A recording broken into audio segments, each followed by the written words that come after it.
Today on the Morning Edition, 2 weeks after ex-Typhoon Halong hit Western Alaska, residents are still in their villages, are still struggling for basic needs. We'll hear from officials who toured the devastation and hear from those waiting for promises to be kept. Plus, are we saying goodbye to daylight saving in Alaska? This weekend, you'll set your clocks back, but it might be the last time. We'll take a look at the legislative push to end the time change permanently and what it means for you. And later, it's a different take on a haunted house. We'll take you through a car wash that's transformed into a tunnel of terror for Halloween. We'll show you the spooky thrills and chills that are frightening drivers as the Morning Edition starts now. Good Wednesday morning, everyone. You know, I might be able to do a drive-through. Is that here? Car wash. No, it's not here, but I think I saw one here. It was out on the car wash out on Abbott. Okay, well, we should look into that. That would be fun. Yeah, I think if I'm behind a window, I'm fine. Like, I'll go through that, but not like a real haunted just house. me hear myself scream and them out there just hearing the car wash and everything else. Yeah, I could do that. We are waking up this morning. We've got some winds, rain, as well as some warmer weather that's going to build in across South Central. Now, as far as this morning, we are waking up to calmer winds for inland areas of South Central. As you head out towards coastal areas, this is where we're already beginning to see some of those winds increasing. In fact, out towards Kodiak, we've already seen winds up to about 65 miles per hour this morning. As far as what we're dealing with for inland areas, it is quiet. We've got some breaks in those clouds with some clearer conditions. 23 in Talkeetna, 34 in Palmer. As you head out towards the coast, this is where we're already seeing some rain and localized areas of some wintry mix. Those temperatures already managing to climb above freezing as you head out towards the Kenai. In fact, portions of the Kenai, as you head out towards Kachemak Bay, will see that potential for some gusty conditions of about 50 to 60 miles per hour throughout the mid-morning hours. But you can see rain already beginning to build in from the south. That will steadily move north into our afternoon and evening hours. This comes from that area of low pressure that we're watching out towards the Aleutians, as well as just south of Kodiak Island. That is where we've already seen those winds are quite gusty. So far this morning, winds have been gusting up to 30 miles per hour in Wasilla, nearly 25 miles per hour in Homer, but parts of Kachemak Bay out towards Seldovia and parts of the Cook Inlet region could see some strong gusty winds later today. In addition to that, we will see some heavy rainfall building in for coastal areas. 1 to 4 inches looks likely from southern parts of the Kenai through western Prince William Sound, while inland areas will make a run at about 1/4 inch of rainfall, and we could see some localized areas of wintry mix. I'll have more on that and that warmer weather heading our way coming up. This morning, Anchorage police are investigating a crash that sent a pedestrian to the hospital last night. APD says it happened at 8:22 near the intersection of Minnesota Drive and East Benson Boulevard. The southbound lanes of Minnesota were shut down while investigators with the Major Collision Investigations Unit processed the scene. Authorities have not yet released details about the condition of the driver or the person who was hit. Visit our website for updates throughout the day on this developing story. 2 weeks after ex-Typhoon Halong struck western Alaska, residents that are still in Kipnuk and Kwigillingok say that they're still lacking basic resources like water and power. Our political reporter Will Courtney was on the ground to see how state and federal leaders say they're working to answer what's next. So clearly, very devastating. More than 2 weeks after Halong. It's going to take a lot of work to put this back together here. The question from Bryce Inc.'s Superintendent for Emergency Repair Work, James Morris, who's working to restore Kipnuk's electricity. What repairing all this devastation means remains largely unanswered. This weekend, Senator Dan Sullivan and members of the Trump administration arrived with promises. These are the guys with the big money, and they're here to try to help. In Kipnuk and Kwigillingok, Sullivan and federal officials assess the damage that speaks for itself. The governor says 90% of Kipnuk and 35% of Kwigillingok is destroyed, though the people who live there say it's far worse. How much time do you think that's going to take to get stuff like that in Kipnuk? A long time. Yeah. But again, you know, we can move. Yeah. The whole point is to get these guys here to get the money, and I think it's, right. You know, I think the other thing that's really important is for the federal officials to see the resiliency. I mean, like that last stop. Yeah. Everybody's working hard, Yeah. right? A long time, but on this day, no specific timeline. Another proposal, creating a Western Alaska emergency response hub. That comes from the president of the Association of Village Council Presidents, Vivian Corthius. Right now, no answers on that. Sullivan also mentioned 2024 legislation he says could help. I was able to get a Alaska-specific infrastructure program that deals with just this kind of stuff, erosion and big storms. But while political leaders talk about long-term solutions, those who live in these communities say they face immediate crisis. What still needs to be done? We need water and electricity. It's the type of basic necessities Kipnuk resident Tim Thompson mentioned that are still unavailable more than 2 weeks later. That immediate need, water. Well, it doesn't get more immediate than water. And even when you don't have water, you're kind of screwed. Residents express anxiety about essential services. We were also wondering what the plan was to get the clinic up and running and the post office. This visit, which generated headlines, still has residents asking the same question. When will these promises translate into the comprehensive help these communities say they need? Will Courtney, Alaska's news source. And with more than 300 Western Alaska evacuees now living in Anchorage, either temporarily or long-term, the U.S. Postal Service is working to ensure they still get their mail. USPS is asking residents from Kipnuk and Quigilingok to fill out a temporary change of address form so mail can be rerouted. Forms are available at any post office or at the Egan Center mailroom located on the second floor. That's open daily from 1 to 4. We have the postmasters from Quig and Kipnuk are actually displaced, and they're here handing out the mail. And you're seeing the residents going, "What are you doing here?" And they're like, "Yeah, we've been displaced also." And it kind of made everybody feel like, all right, things are going to get back to normal at some point. Just yesterday, about 300 packages were sorted for the two villages, and more are on the way. And those impacted by the storm looking for legal help can find that today and tomorrow. Alaska Legal Services Corporation will be available at the Alaska Airlines Center today from 9 a.m. to 3 p.m. And then on Thursday, you can get help at the Egan Center from 1 to 3 p.m. If those times don't work for you, you can call that number on your screen. That's 1-888-478-2572. Clean water and sanitation are a top priority in Western Alaska, and the state's Department of Environmental Conservation is leading the charge. On Facebook, the DEC says its teams are working in hard-hit areas like Quigilingok and Tunanak to restore water systems, assess flooded landfills, and clear debris. They're also assisting with food service operations in Bethel and providing care to more than 180 dogs, many still waiting to be reunited with their owners. KTOU Channel 2 has partnered with the American Red Cross to help families recover from Typhoon Halong, and we're already more than halfway to our $100,000 goal with more than $83,000 raised as of yesterday. You can still help by scanning the QR code on your screen or texting Red Cross to 90999. Be sure to select Alaska Storms and Floods so your donation directly supports Red Cross relief efforts. Starting tonight, the Anchorage School District is gearing up to host community conversations on possible school closures next year, but some parents and others are fighting back. Families from Lake Otis say the buildings are more than just classrooms, they're home. Lauren Maxwell shares what the superintendent is saying about why Lake Otis and Fire Lake are being considered for closure. They're a group with a mission. To keep going, at least. Even the rain can't deter. Sharing their message. We just don't want to close down something that our children are thriving in. Brandy Kestelut has worked tirelessly to save her daughter's elementary school. Like, hey, let's speak out. Every voice does matter. Including starting a Facebook page and an online petition that now has more than 600 signatures.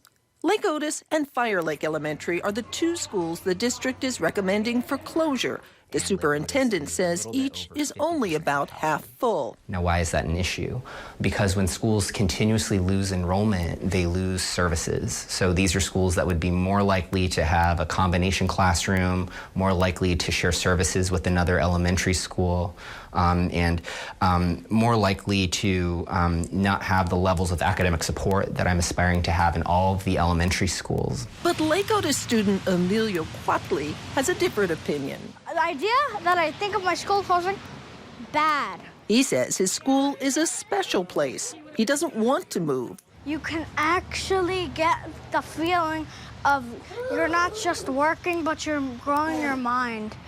It's like you can feel it. You can feel it. Do you think you would have that feeling if you went to a different school? Nope. No. And never. The district says it wants to hear those opinions. Sometimes we learn things that we didn't understand about these sites that can factor into decision making. And this group hopes they'll really listen. Lauren Maxwell, Alaska's news source. And to join in on the conversation, the district is welcoming feedback at any one of these upcoming community conversations. The first one happening tonight from 6 to 8 at Betty Davis East Anchorage High School. The Anchorage School Board is expected to vote on the recommendation at its meeting on November 18th.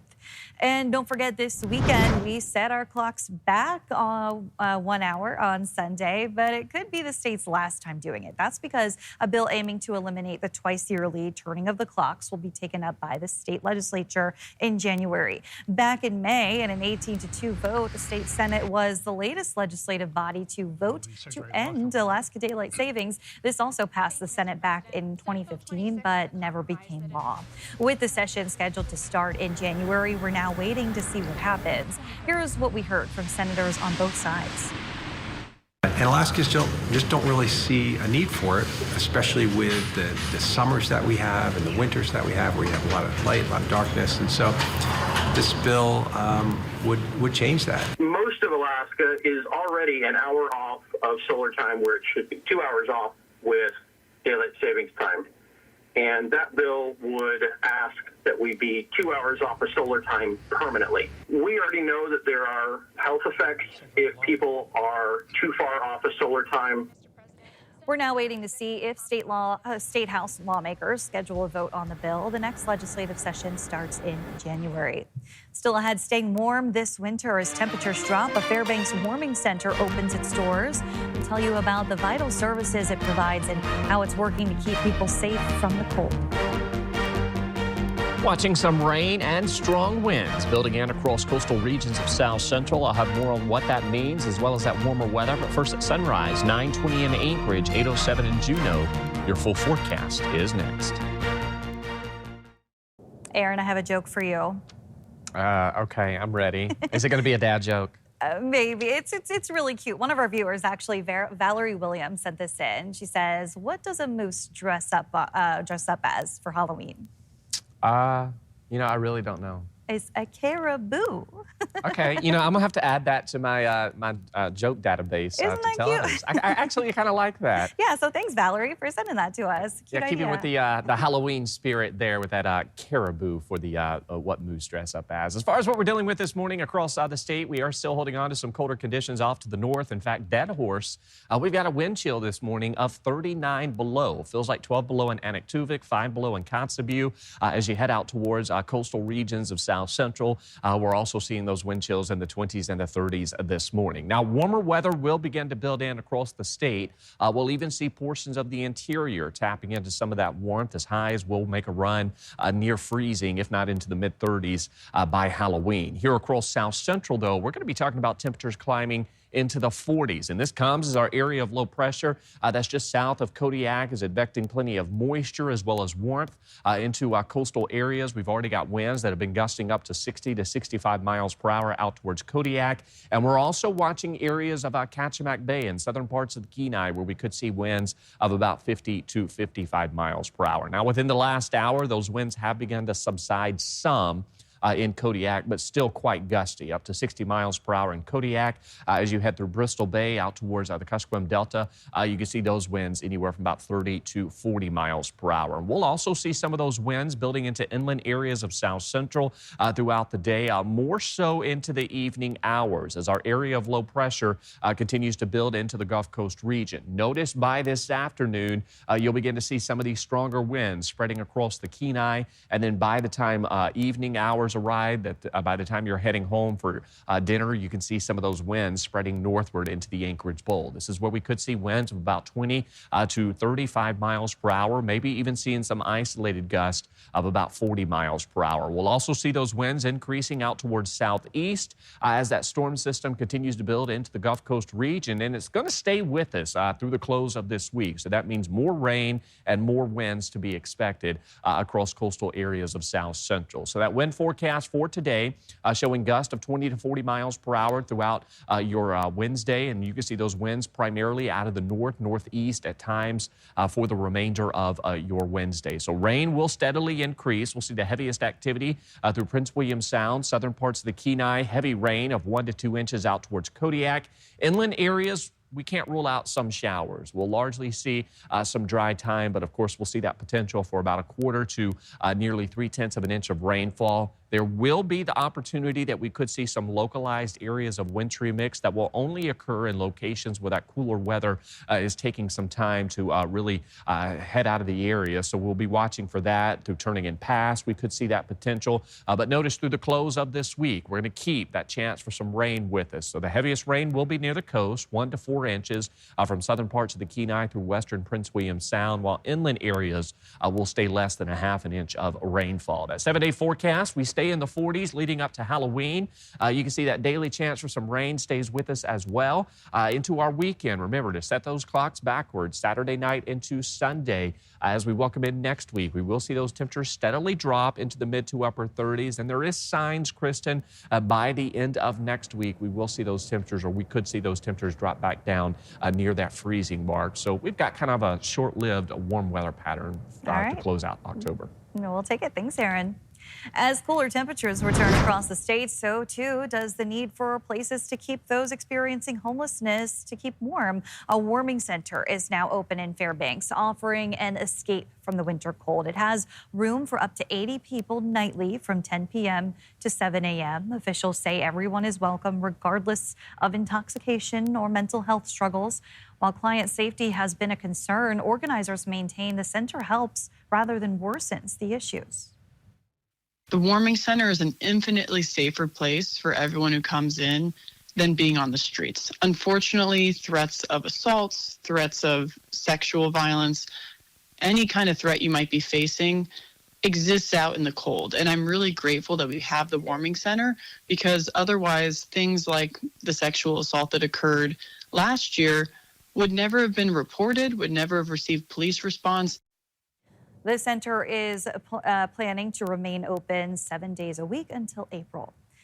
As we look ahead to the 250th anniversary of the signing of the Declaration of Independence, we're taking time to look back at Alaska's varied history. Tracy Sinclair gives us just a taste of this week in Alaska's history. This week in Alaska history, a number of events that many Alaskans will remember. One of them in particular, 2 of the 3 gray whales that were stranded in the ice off of Point Barrow were freed. We show you the original story as we were there to cover it. Also, one of the 3 nuclear explosions that happened out at Amchitka. We talk about that and Eric Soul's personal connection to those explosions. And this week in Alaska history, the permanent fund, not the dividend, but the permanent fund itself was established. So a lot going on. You're going to want to check this out. It was a lot of fun. We talk about not only the history, but some of our personal connections to those stories. You can find This Week in Alaska History on our free streaming platforms on Amazon Fire, Apple TV, and Roku. Thanks for listening to our podcast. Click subscribe so you can get the latest podcasts from Alaska's news source automatically, and stay up to date with breaking news and in-depth reporting available for free 24/7 with the Alaska's news source app.